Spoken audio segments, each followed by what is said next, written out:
Mes très chers compatriotes, en ces instants critiques pour notre nation, je m'adresse à vous avec la gravité et la solennité qu'impose la situation. L'Est de notre pays, en particulier les provinces du Nord Kivu, du Sud Kivu et de l'Ituri, fait face à une aggravation sans précédent de la situation sécuritaire. Les forces de défense du Rwanda, en soutien de leurs marionnettes du M23, poursuivent leur entreprise terroriste sur notre territoire, semant la terreur et la désolation parmi nos populations. Je partage avec vous la douleur et l'indignation face à ces attaques barbares.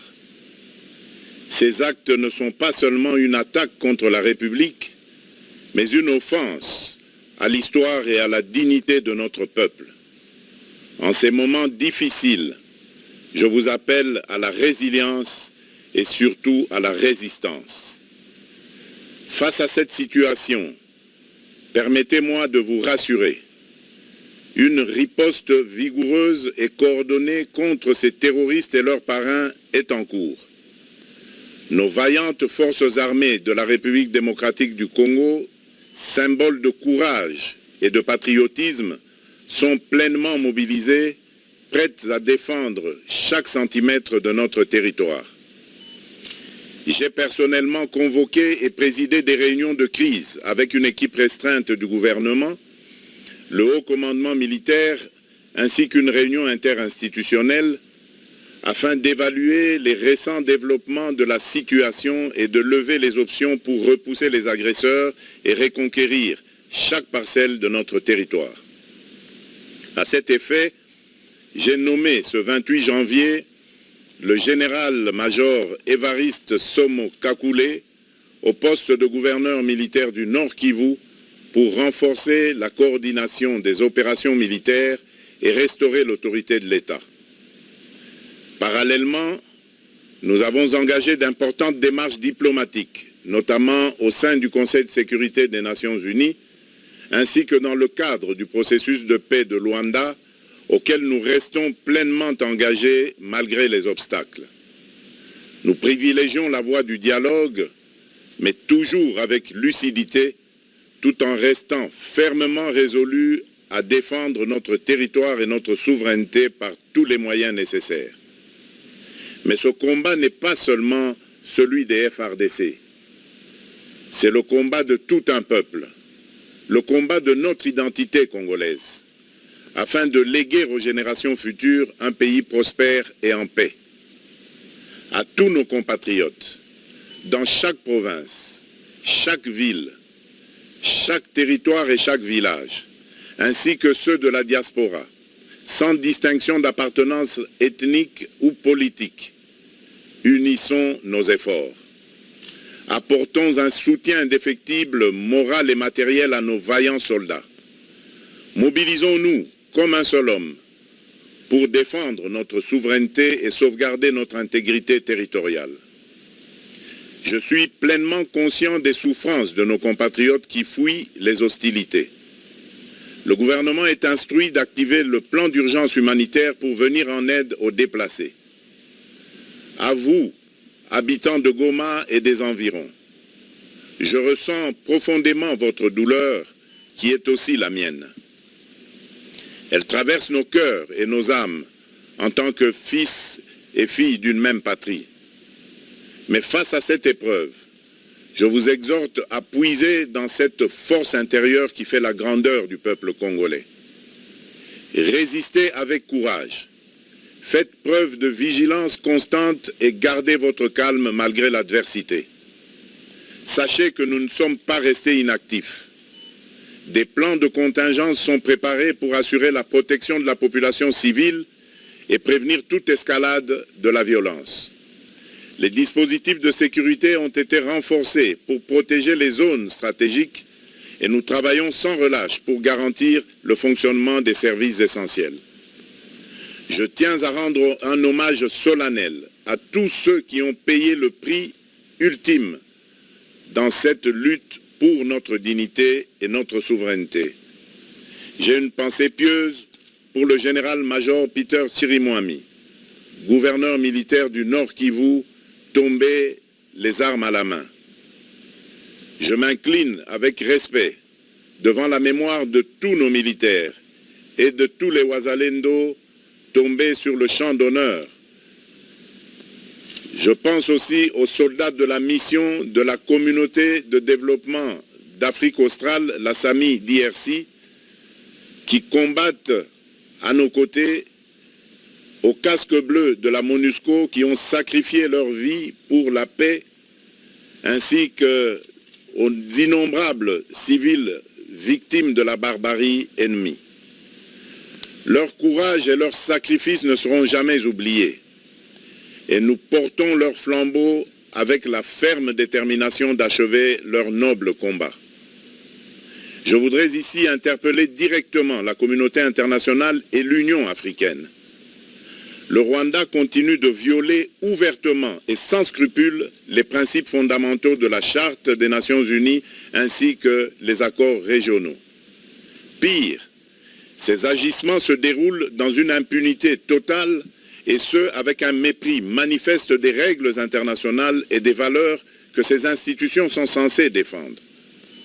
Cette attitude arrogante, qui ne cherche même plus à masquer ses forfaits, est une provocation inacceptable à l'égard de notre souveraineté et de la stabilité régionale.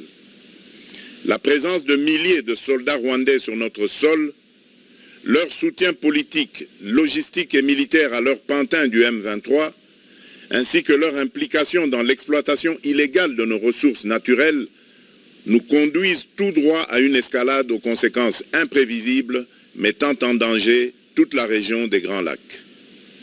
Votre silence et votre inaction face à la barbarie du régime de Kigali et aux atrocités perpétrées par ces supplétifs sur notre territoire constituent un affront non seulement à la République démocratique du Congo, mais également aux valeurs universelles de justice et de paix. Le peuple congolais prend acte de cette passivité qui frôle la complicité. Soyez sûrs d'une chose, la République démocratique du Congo ne se laissera pas humilier ni écraser. Nous nous battrons et nous triompherons. Congolaises et Congolais, l'heure est certainement grave, mais notre détermination est encore plus inébranlable. Ce moment critique nous offre l'opportunité de montrer au monde ce qui fait notre force, c'est-à-dire notre unité sans laquelle tous nos efforts seraient vains. Je vous appelle à être vigilants, mais à ne pas céder à la haine, aux divisions ou à la violence. Je condamne avec la plus grande fermeté les actes de vandalisme et de pillage qui ont visé certaines missions diplomatiques accréditées en République démocratique du Congo, ainsi que des intérêts privés dans la ville de Kinshasa. Ces comportements irresponsables dénaturent l'expression saine de notre colère face à l'agression barbare nous imposée et jettent une ombre sur les manifestations pacifiques de soutien à nos vaillantes forces armées qui luttent avec courage et abnégation pour défendre notre souveraineté. Notre engagement doit rester ferme et discipliné. Nous gagnerons cette guerre par notre unité, notre courage et notre sens de responsabilité, et non par la violence aveugle et par l'anarchie. Cette victoire ne sera possible que si chaque Congolais, où qu'il soit, prend toute la mesure du combat qui est le nôtre. J'appelle donc la nation entière, hommes et femmes, jeunes et vieux, acteurs politiques, opérateurs économiques, membres de la société civile, confessions religieuses, artistes et sportifs à se mobiliser, à faire bloc derrière nos vaillantes forces armées et à contribuer chacun à son niveau à l'effort de guerre. J'ai instruit le gouvernement de mettre en place des mesures rigoureuses de réduction du train de vie des institutions et de leurs animateurs afin que les ressources ainsi économisées soient directement réorientées vers le soutien à nos forces armées. Dans cet effort national, j'en appelle également à la responsabilité du secteur privé qui est invité à contribuer activement à cette cause commune. Nos soldats se battent avec héroïsme pour la défense de notre intégrité territoriale et de notre souveraineté. Ils ont besoin de notre soutien total, qu'il soit moral, matériel ou logistique. À la jeunesse congolaise, pilier et espoir de notre nation, je vous exhorte à répondre massivement à l'appel de la patrie. Le moment est venu de vous lever, de mettre votre énergie et votre créativité au service de la nation. Nous devons renforcer nos rangs et chaque jeune Congolais prêt à défendre son pays a une place au sein de nos forces armées. Enrôlez-vous massivement dans l'armée. Vous êtes le fer de lance de notre projet et votre mobilisation est déterminante pour la victoire finale. Aux braves populations du Nord Kivu, du Sud Kivu et de l'Ituri, vous êtes le symbole de la résilience congolaise, une source d'inspiration pour toute la nation. Vous n'êtes pas seuls dans cette épreuve. La République tout entière se tient à vos côtés, unis dans l'espoir et la lutte. Ensemble, nous ferons face et surmonterons cette épreuve. À nos vaillantes forces armées et aux vaillants patriotes Wazalendo, véritables sentinelles de la souveraineté nationale, je rends un hommage appuyé et vous exprime au nom de toute la République notre reconnaissance infinie et notre fierté inébranlable. Votre bravoure, votre discipline et votre engagement sans faille inspirent et mobilisent tout un peuple déterminé à défendre son territoire.